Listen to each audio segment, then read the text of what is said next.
We're joined once again by Oakland University political science professor. He is also, just a moment there as I shut off our phone system, he is also the director of the Center for Civic Engagement at Oakland University. David Dulio is back with us again. Mr. Dulio, thank you for being with us today.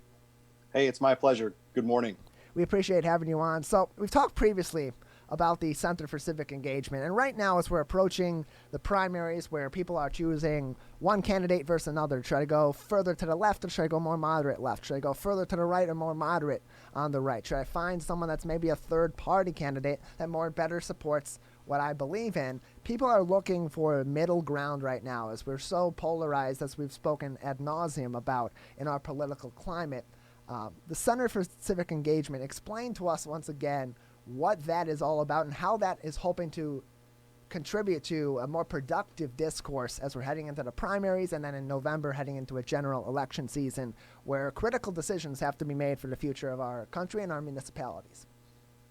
Sure. Thanks for the opportunity. The Center for Civic Engagement, what we want to do, one of our goals anyway, is for Oakland University to become known as a convener of conversations about issues of public importance.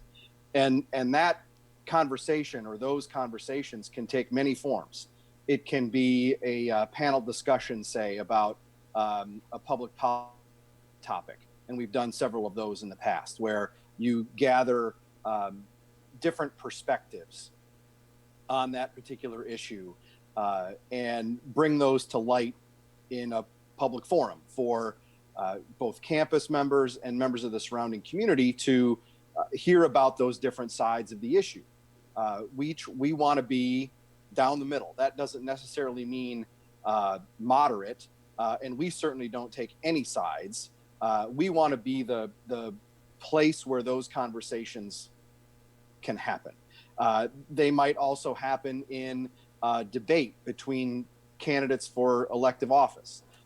Oakland University has done that times in the past. So what we want to do is be that place where people can come together and have a civil, respectful, deliberative, and productive conversation about issues of public importance.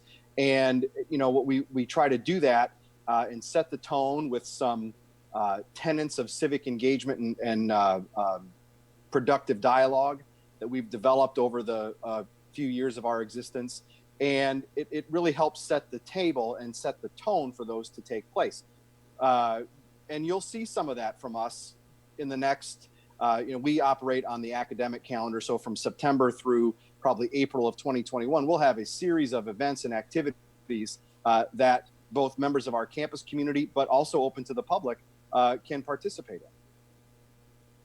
David Dulio with us. He is the director for the Center of Civic Engagement at Oakland University. And those conversations that you're having and that you're facilitating at the Center for Civic Engagement are so important, especially right now where we are very much seeing my side versus your side. I believe in this, and anybody else that doesn't believe in that is wrong, regardless of what party affiliation you have or what issue what you believe in from an issue-to-issue basis. And these different kinds of civic engagement that are being encouraged by Oakland University, by the Center for Civic Engagement, can help serve as kind of a benchmark for having those conversations with people that you work with your family members, with other people that you are encountering out on the front lines of these political issues, and open up that dialogue in a more productive manner.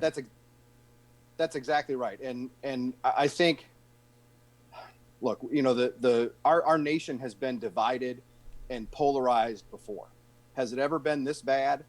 It's hard to make an objective statement about that without data or when you're in it like we are right now. But we have been divided and polarized previously. And one of the differences, I think, is the ratcheting up of the vitriol about the other person, right? The person that you disagree with.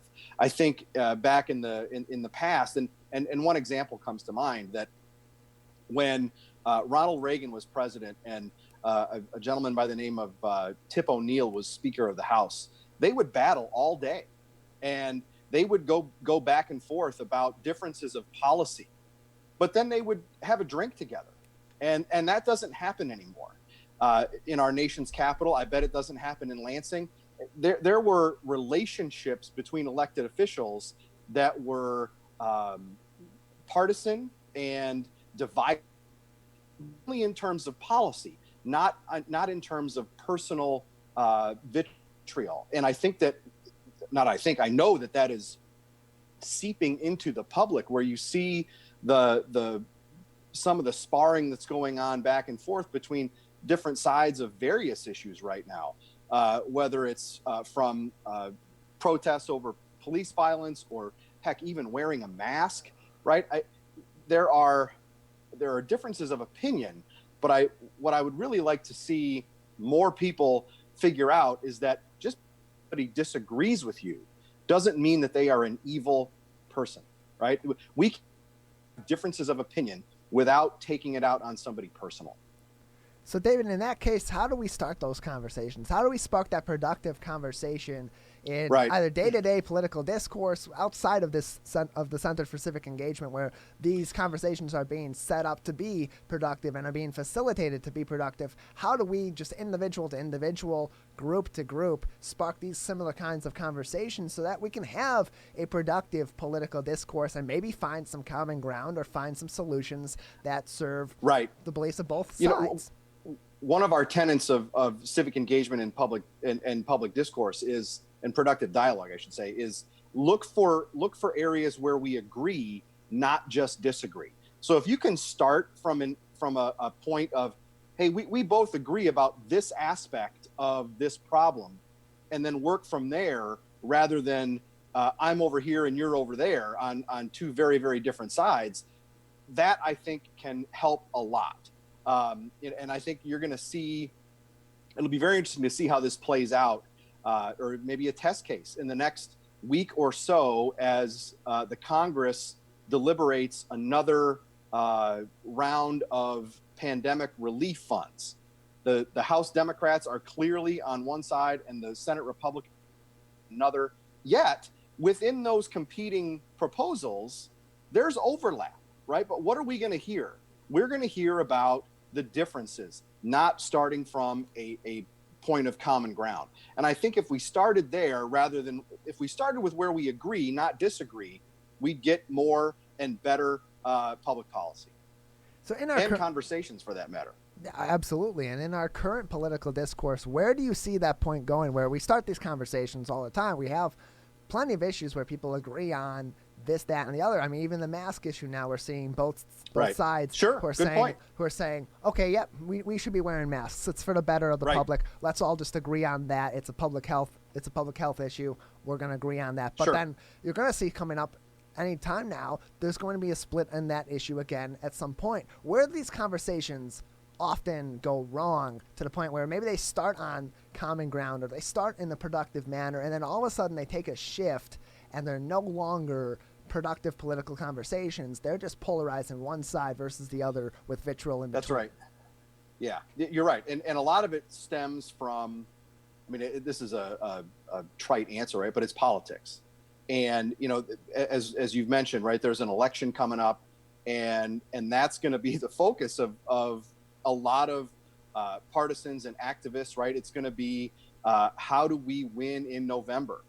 And that's a natural thing. Partisans, political parties, interest groups, certainly candidates for office, they wouldn't be in it unless they wanted to try and win control of government, right? And that's not an argument about somebody being power hungry. That's not it at all. But somebody wants to get into government and be part of, say, Congress or the state legislature, so that they can pursue a vision of public policy that they want to see the government take. And so before you can do that, you've got to win, right? And where we can get into some of the messiness during campaigns is the arguments that you make to the public, to potential voters, in order to do that, right? And that's where we'll see it, I think, just ratchet up even more.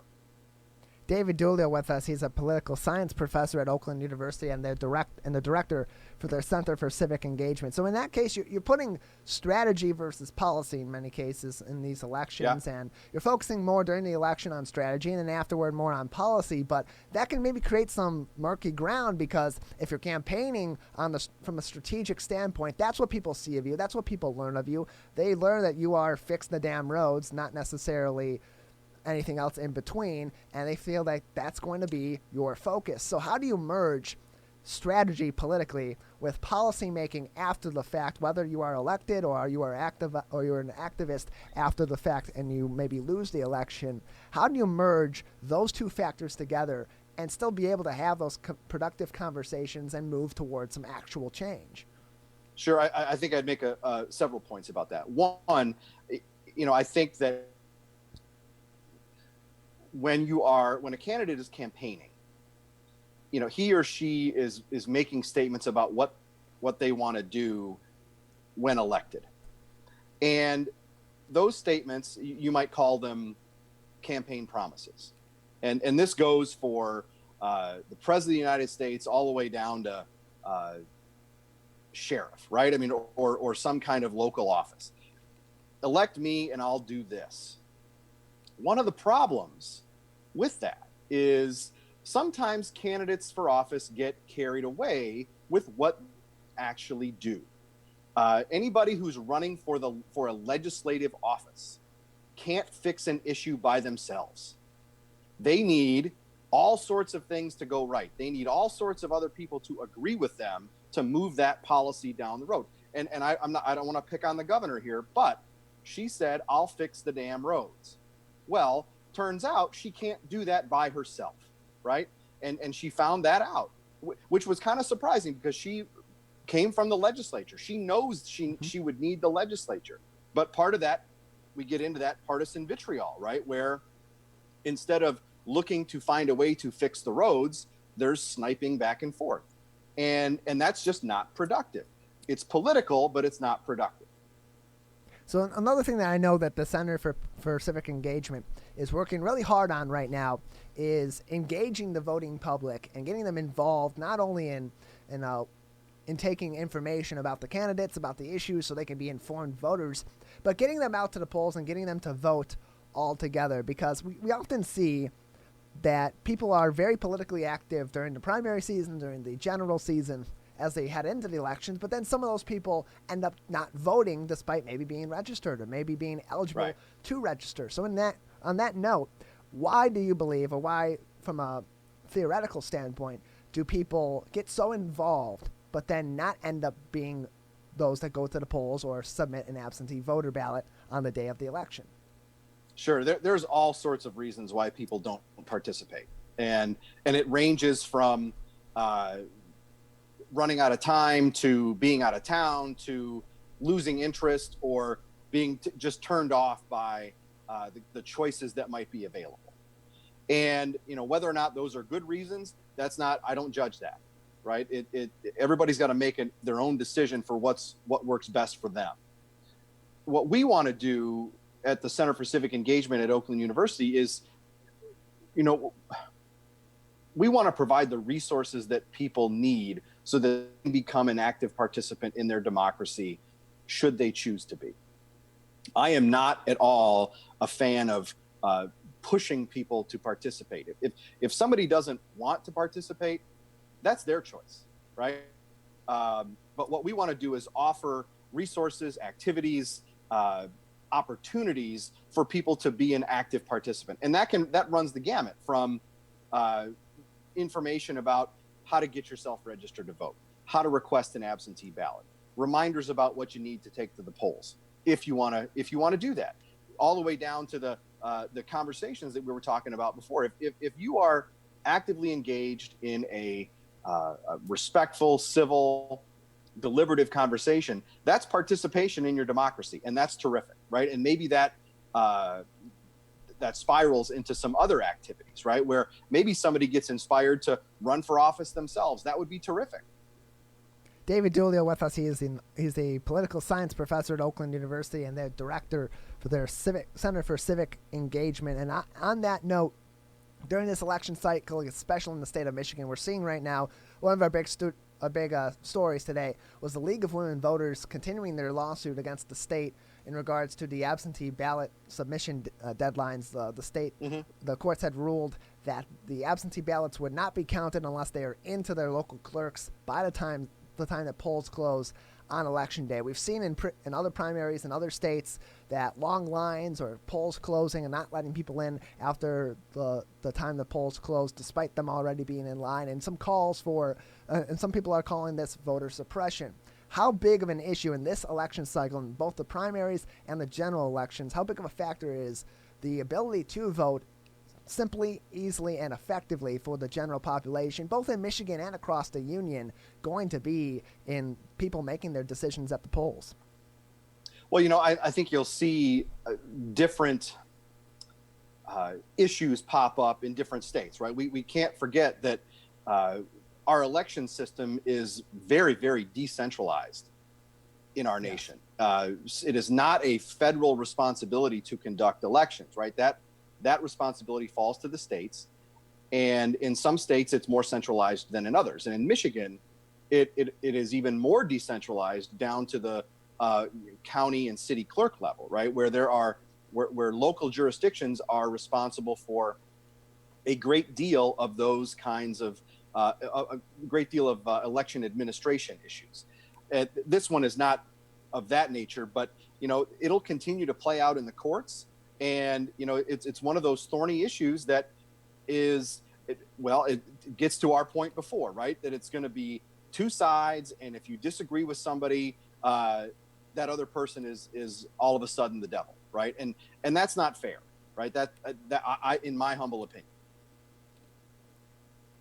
David Dulio with us from the Center for Civic Engagement at Oakland University. So as we approach these elections, the primaries especially, where there's so much information, there's so many different candidates, and then the general election where it's more centralized and it's a little more simplified, as much as you can simplify decisions in an election.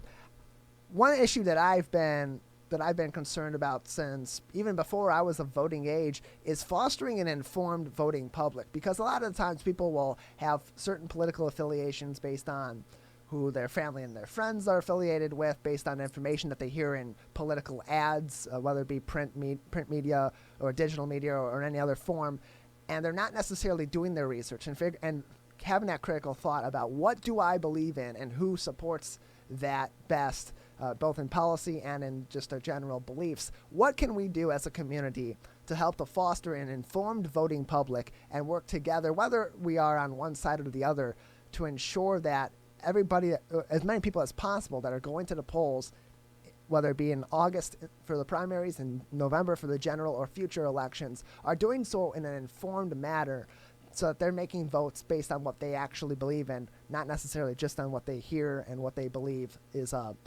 most opportune. Sure, I think it falls down to individual responsibility, right? I mean, especially in the times that we've been talking about that are polarized and hyper partisan. And your point about information out there is a really good one. We have never had access to as much information about politics and elections as we do today, from almost countless sources that are out there.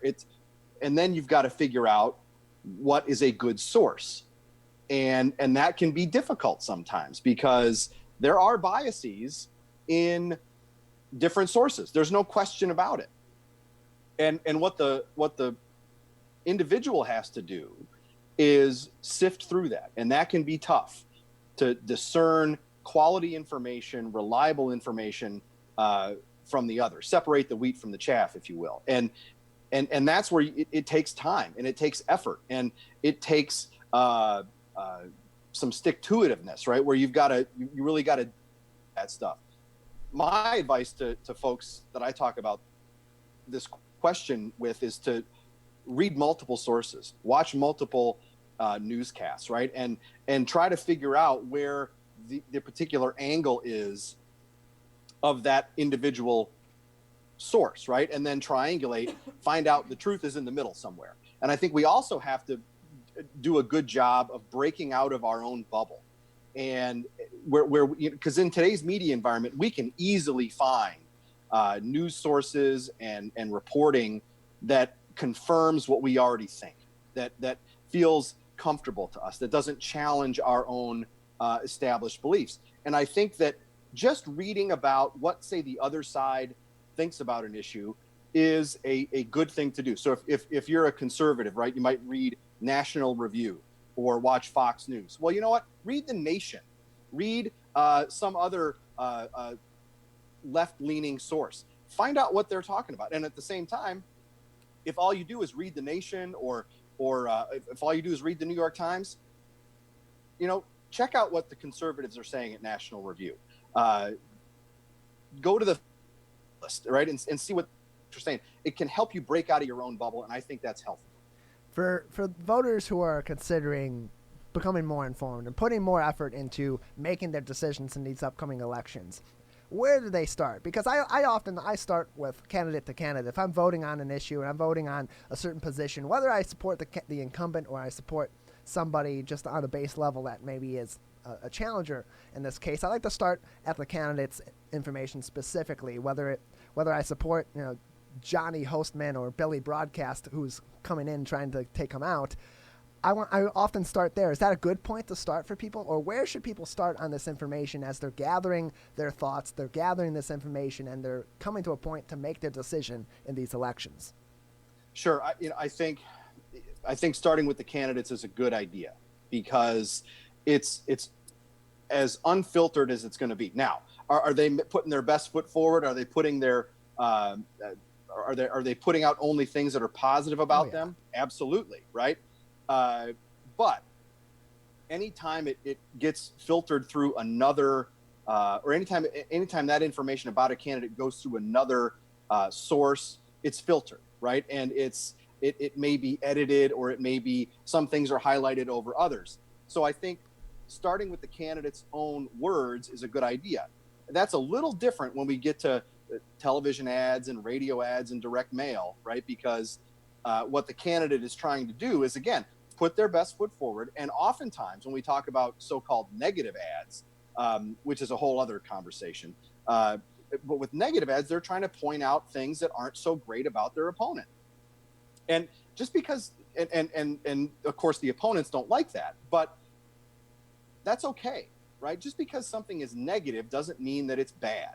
And in fact, because we would want to know, right, if you're a challenger candidate running against an incumbent, it's your duty to tell the voters how that candidate voted on issues. If they voted against their constituency, we ought to know about that. That would, of course, be deemed negative. But, so voters shouldn't be, I don't think, afraid of negativity, so to speak. They should, as long as that quote unquote negative information is truthful, in context, and out there in the public domain, that's not a bad thing for voters to hear about. David Dulio, the director of the Center for Civic Engagement and political science professor at Oakland University. Any lasting advice for our voters as we're approaching August 4th, as they're starting to maybe gather their thoughts for this upcoming election, and as they're engaging in political discourse with people all throughout their lives right now heading into this election season? Sure. I guess I would simply tell your audience to hunker down, because look out for the onslaught of political ads between now and November, because Michigan's a big state. It's a crucial state for the White House, for the control of the U.S. Senate, and there are hundreds and hundreds of local races that are going to really impact people, frankly, on a daily basis, much more so than what happens at the top of the ticket. But Michigan is going to be a state in a bunch of different races that are really hard fought, and we're about to see a bunch of TV ads starting here in Michigan. Yeah, we are definitely going to see an onslaught coming up. Professor Dulio, thank you very much for being with us today. My pleasure.